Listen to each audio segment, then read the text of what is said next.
First off, I am a Southern Illinois guy. I was born in Salem, Illinois. My parents still live there. My wife I met at Salem High School. We were married at St. Mary's Catholic Church in Salem, Illinois. I have got my bachelor's degree from Greenville University in Greenville, Illinois. I have my PhD from SIU Carbondale. So I lived in Marion/Energy, Illinois for 6 years in grad school. And now my wife and I live in Mount Vernon, and I teach in Charleston. So I've lived basically my entire life on I-57. I know every exit, every road, every construction zone, everything that has to do with that. And I've been a pastor at an American Baptist church. I've actually been in the American Baptist church for over 20 years. I was born and raised at First Baptist Church of Salem, Illinois, which is a Southern Baptist church, which I still have lots of a deep affinity for. So I'm also a social scientist. I make lots of graphs. If you don't like graphs, I'm sorry, you're going to have a bad time. I'll try to make you have a good time. Okay? Graphs are what I do. If you follow me on social media, you know that basically that's my love language is graphs. Last year I made 1,429 graphs. I made a graph 300, all but like 20 days in the year I made a graph, and one of them was Christmas. So I took a day off to not make graphs on Christmas. I made a graph on Thanksgiving, though, because that's what you do. So this whole book, and really the reason that I am where I am today is because of a tweet. This is a brave new world we're entering here. I started a Twitter account where basically I just posted graphs about religion, and that's the graph right there. I'll show you I'll show you a big version of it here in a minute, but this is the tweet that went basically crazy viral. I had 500 Twitter followers before I tweeted this graph out. In the book, I tell the story of like how I was driving home from Charleston back to Mount Vernon, and I knew this new data had been out, and I knew I wanted to write about it, and I knew I wanted to make a graph about it. So I run home and I make a graph. My kids are little. I have to like put them in the bathtub and like leave them there and like run downstairs and make the graph and run back upstairs. And I tweeted the graph out, and then I come back upstairs, get in their pajamas, put them in bed, read a bedtime story. I look down at my phone, and I have like 12 retweets in the first 10 minutes, which for me was like, holy cow, like that's amazing. Like I can die a happy man now. But I woke up the next morning, there was 100. And I woke up the next day and there was 200. And it just kept going and going and going and going. And before I knew it, I was all over the place. Front page of CNN, the New York Post, the Washington Post, the New York Times. Both the New York Times and the Washington Post redid my graph in their style using my data. I had never spoken to the media before until this moment. Now I had to like schedule people like into my calendar to talk to the media. It was a totally new experience for me. And in that moment, everything changed. I made the front page of Reddit. Are you aware of this website called Reddit? 70,000 upvotes with that tweet. I had people I went to high school with, I hadn't talked to in 20 years, go, I saw you on Reddit. Weird, like, hi, dude, weird conversation. I haven't talked to you in 20 years. Thanks. Have a nice day. So whenever I got asked to write a book by Fortress a couple years later, my thought was, why not write about what I know that people want to know about, which is the rising number of Americans who claim no religious affiliation, the nuns. And so that's really what the genesis of the book was. I'm a big believer in Wayne Gretzky. I don't skate to where the puck is, I skate to where the puck's going. And Twitter is a way for me to see where the puck's going. Like what gets traction there is what I want to write more about. And so when that book contract came along, I said, I want to write a book about the nuns. This is that graph, just a bigger version of it. Okay? In social science, we divide American religion into 7 different categories. There are 4 types of Christians. There are evangelical, there are mainline, there are black Protestants, and there are Catholics. Okay? There are other faith, there are Jews, and actually I put the Jews in with other faith now because they're getting so small that they might as well be kind of folded in together. And then the no religion line.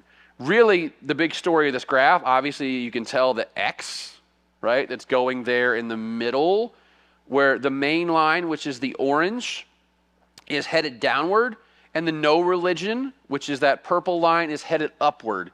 I'll break a couple of these out here in a second to kind of show you some individual stories that are happening here. But this right here is what went viral.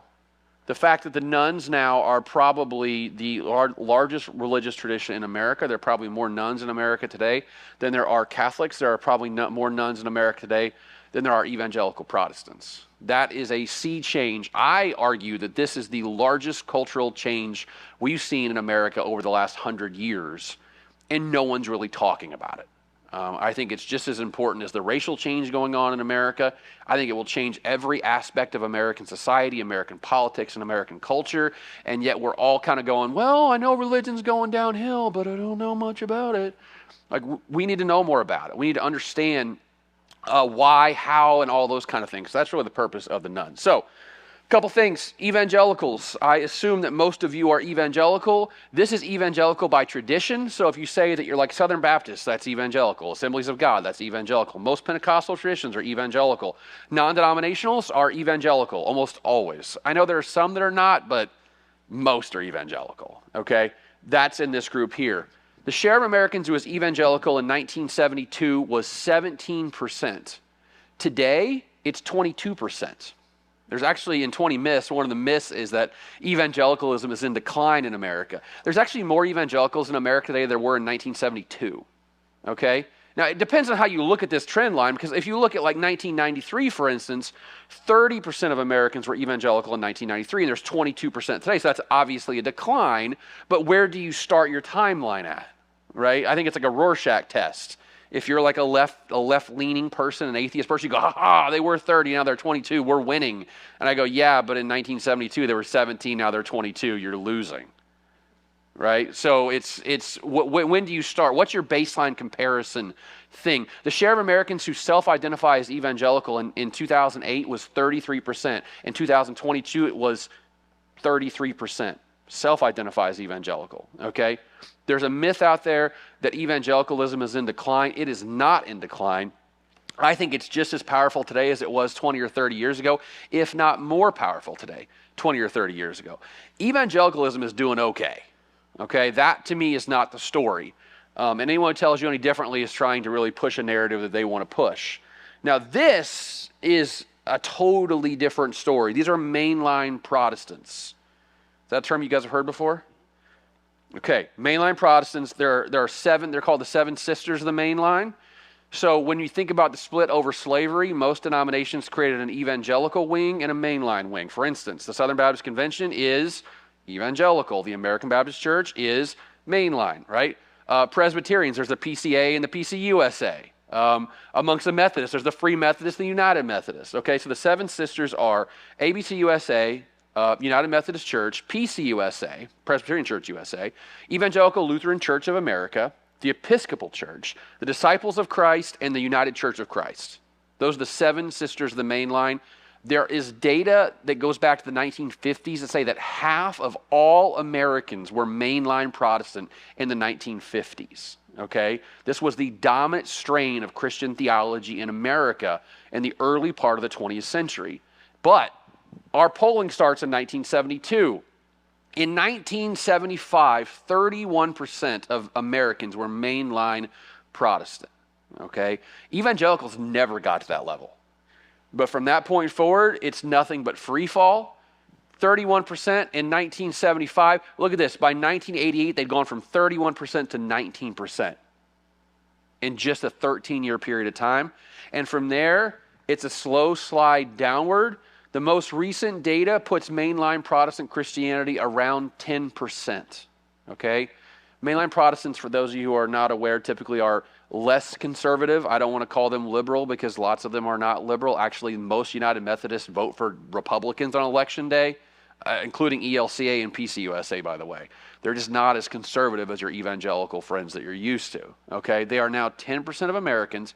They will be 5% of America in the next 10 or 15 years because the average mainline Protestant now is over 61 years old. The PCUSA had 3.1 million members in 1984. Today it has 1.1 million members. On an average Sunday in America, there are 200,000 Episcopalians that go to church nationwide.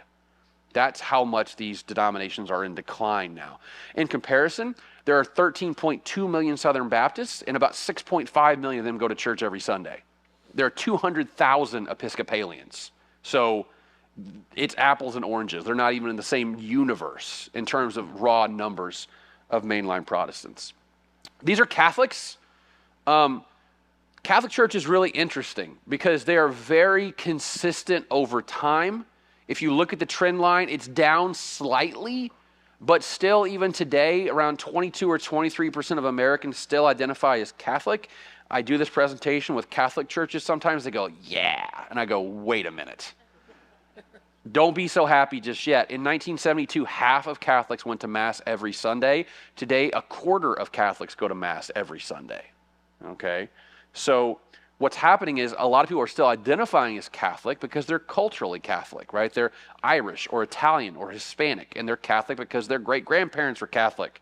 They haven't been to Mass in 5 years. They only go for, baptisms and first communions and all those kind of things, right? So the actual number of devout Catholics is falling off a cliff over time. It's just that the overall share looks good because people still identify as Catholic because they have a cultural identification with that. And then here are the nuns.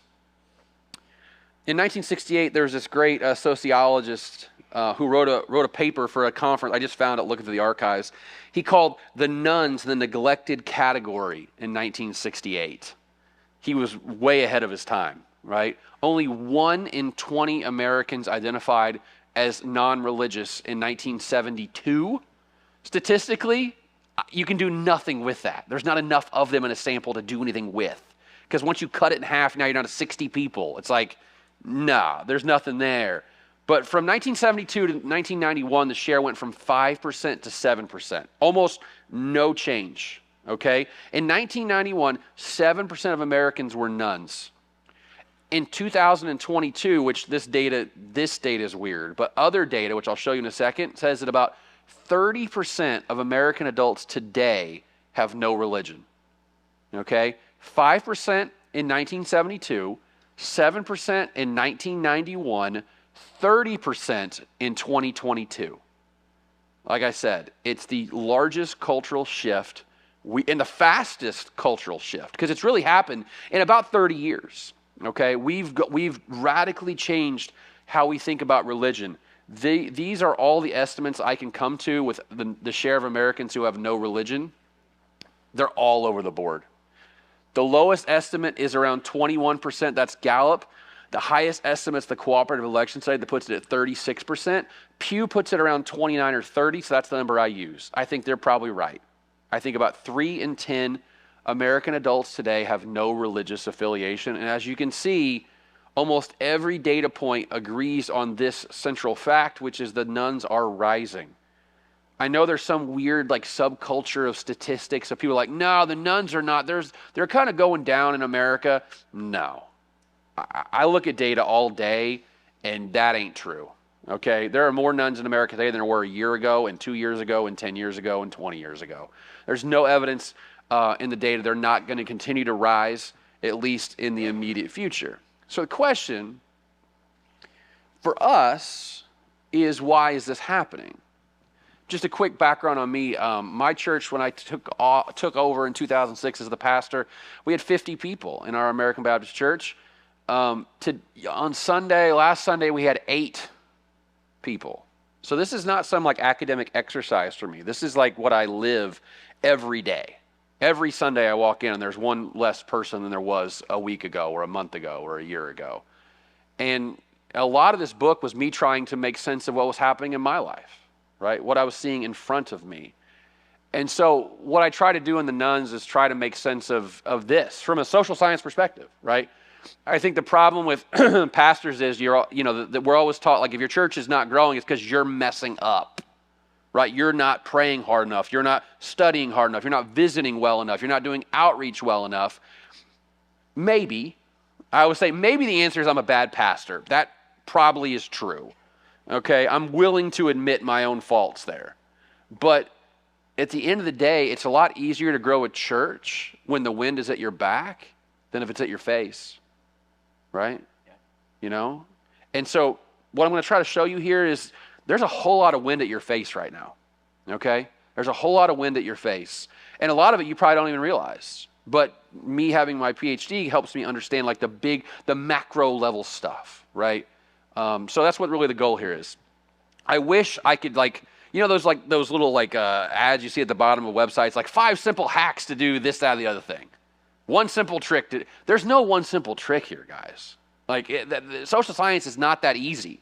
It's really, really complicated. And there are like 5 or 7 or 8 or 12 different things that are happening all at once that make this happen. It's not one thing, it's many things. I will try to take you through the ones that I think are the most likely, and then we can talk more about those in the Q&A. So let's start with this one. Secularization. If you take any sociology of religion course at any university, Christian or otherwise, you're going to learn about secularization theory. Okay, it's one of the foundational understandings that we have of religion. Simply stated, it's the idea that as a society becomes more educated and economically prosperous, it becomes less religious. Okay?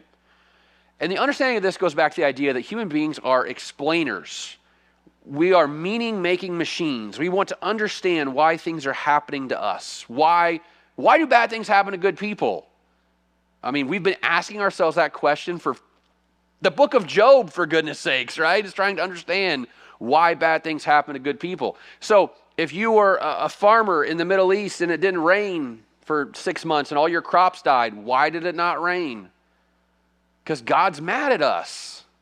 Now when it doesn't rain, we go, oh, it's because we're in a weather cycle and climatology. We are using science to replace God, right? Like, why do people get cancer? Well, because if you smoke cigarettes, you get cancer, right? Not because God wants to kill you because you sinned against God.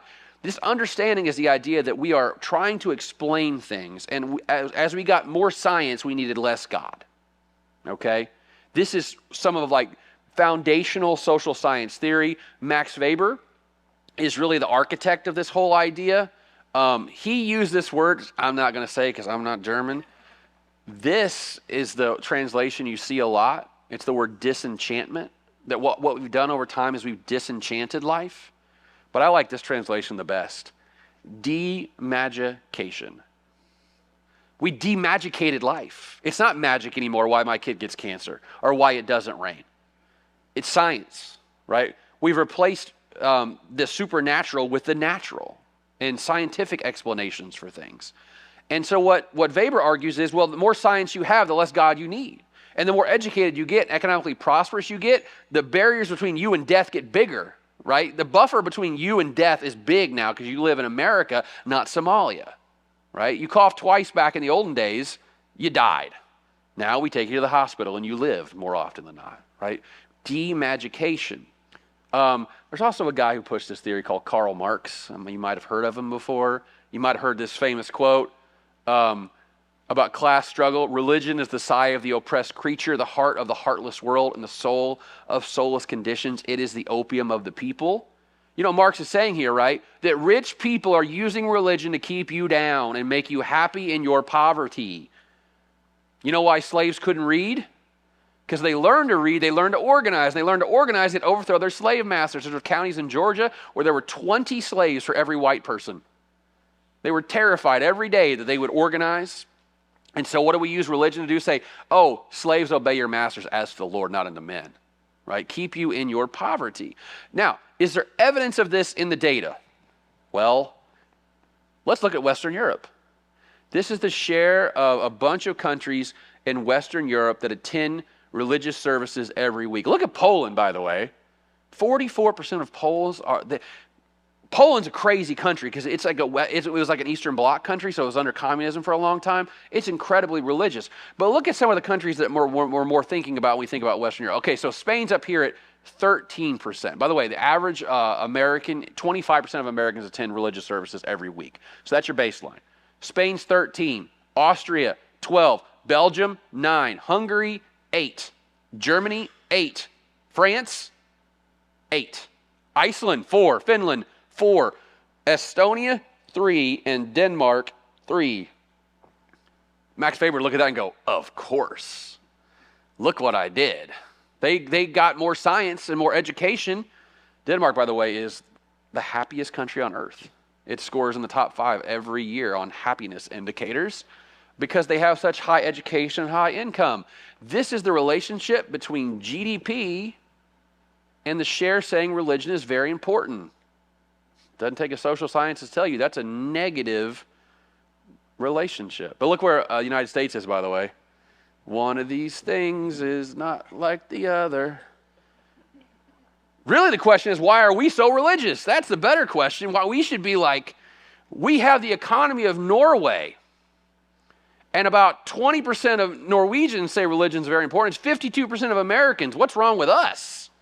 We should be around 20%, not 50%. Something's broken with us. That's really the more interesting question, is why it took so long for secularization to come to America. We should be more like Europe. I'll give you another possibility, social desirability bias. We get lied to a lot. I know that's shocking to you guys, that people lie. Are you aware of this phenomenon? Have you ever heard of this before? Imagine this, you're in a mall. You guys have malls? You guys have a mall in Effingham, don't you? Did it close down? Kinda, right? Almost closed down.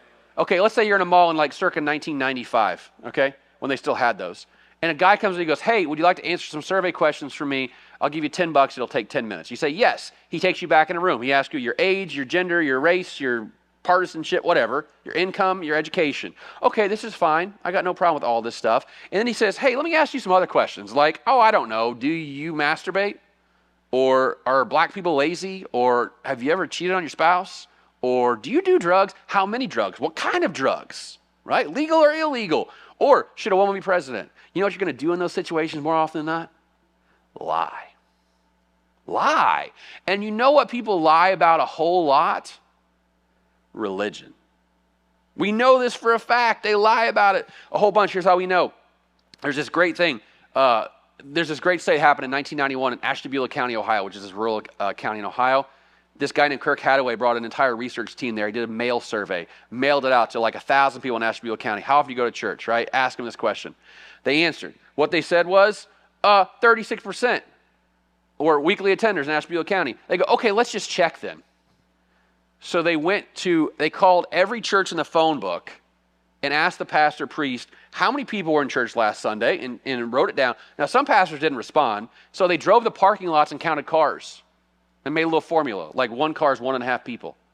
And then said, okay, let's do an estimate that way. Guess what they found out? Oh, I don't know. About 20% of people actually attend church every week.